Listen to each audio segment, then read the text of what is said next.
Welcome dear students for today's online class on system software of third semester BCA affiliated to Kuvempu University. So today we are having the session number 24, and in this session we are concentrating on three very important concepts pertaining to the unit assembler and loader. So today what is our discussion? So in our today's online class we will be discussing three important things. One is called as direct linking loader. We'll understand what do you mean by overlays and what are its advantages, and finally we'll understand what do you mean by the very important term called as dynamic loading. So now, before going on to our today's discussion, let us have a short recap of our previous class. In the previous class, we have understood what do you mean by a relocating loader, and we have understood how it is going to work. So now, let us see what are the learning objectives of today's session. So today's session, the learning objective is to understand the direct linking loader, overlays and dynamic loading. So the session outcomes of today's session will be the student will be able to understand what do we mean by direct linking loaders and what are overlays and what do we mean by dynamic loading. So dear students, let's start our discussion of today's with the concept called as direct linking loaders. So already you have learnt with different varieties of loader. You know what is the purpose of a loader, and we have another flavor of a loader which is termed as direct linking loader. The name itself is telling what is the purpose or the importance of this particular loader in our system software. So let us start. So now this direct linking loader is the main common type of loader, and this type of a loader is relocatable loader. So dear students, please keep in mind that what we are discussing here, something called as a direct linking loader, it is a type of a loader which you have already learned, which is called as relocatable loader. So if I am telling about a relocatable loader, I think you have guessed that here we are going to use the relative addressing. Okay, so let's see in further do we get a term called as relative. Okay, so the loader cannot have the direct access to the source code. And to position the object code in the memory in our direct link loader, we may encounter two circumstances or two situations. First is either the address of the object code should be absolute, which then can be directly positioned at a specific location. This is the first circumstance. Or the address can be simple, it can be relative. In both the circumstances, we can have your direct linking loaders. If at all the address is relative, what is going to happen? Dear students, listen. So if at all the address is relative, then it is the assembler who notifies the loader regarding our relative addresses. And this is how our direct linking loader is going to work there. So I think you are clear about this direct linking loader. So to summarize, we can tell that it's one of the common type of loader.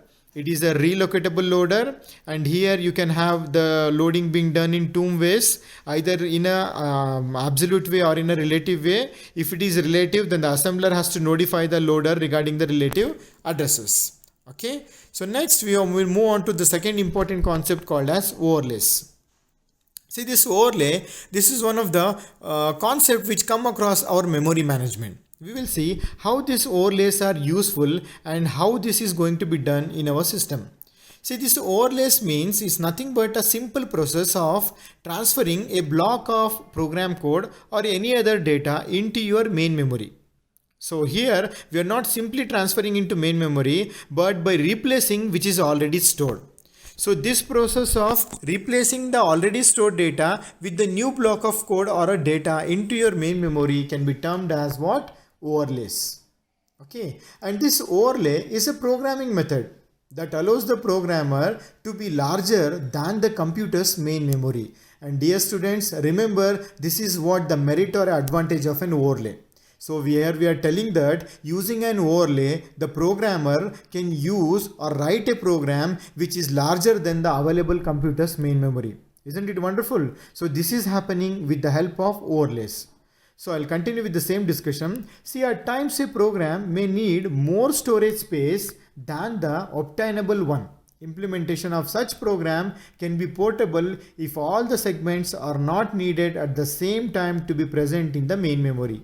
So what it is telling is, if you are having a program, for assume that you need a program memory of around 20 MB, and initially in your main memory you are having only 16 MB. So there is a short of 4 MB, isn't it? At that time we can have a concept called as overlays there, wherein you can accommodate the 20 MB of your program in a 16 MB of your main memory by overlays, which is telling that whenever it is needed you call into main memory, when that segment is not needed you need not to be keeping the main memory. This is how the overlays are working.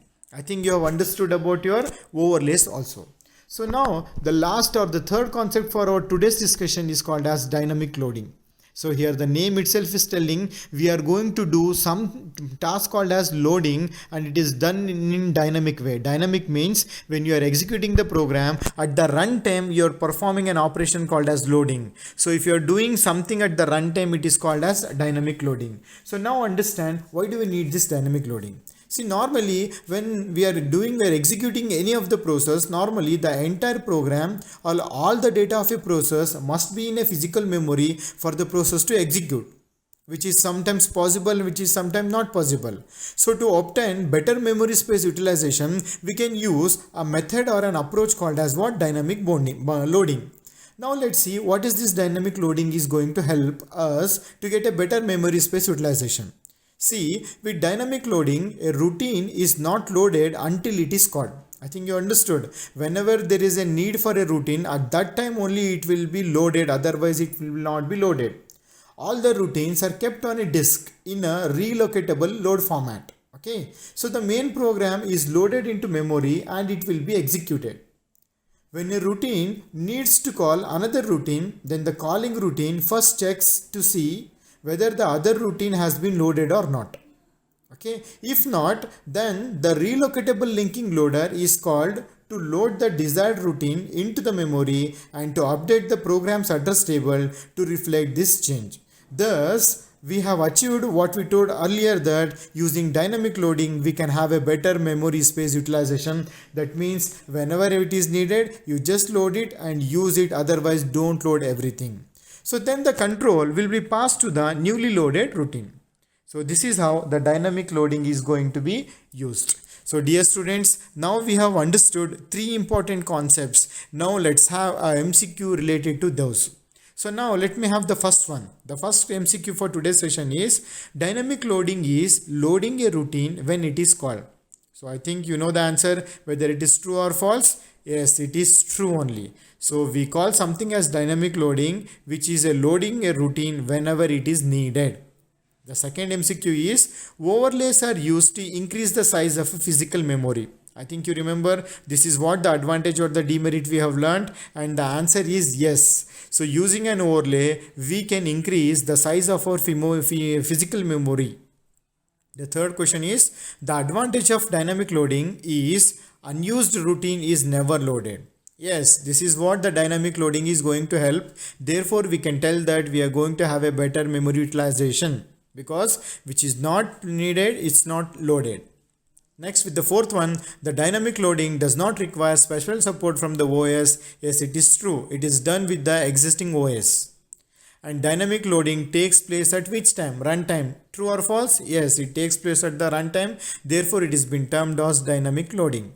So dear students, till now we have learnt the entire session summary. We can conclude as the student is able to understand what do you mean by direct linking loaders, how it is going to work, and what do we mean by low overlays, and why it is needed and what is its advantage, and what do you mean by dynamic loading and how it is been performed and how it is helping in the better usage of your memory. So for further references, you can refer to the book authored by John Donovan with the title of the book called as System Programming.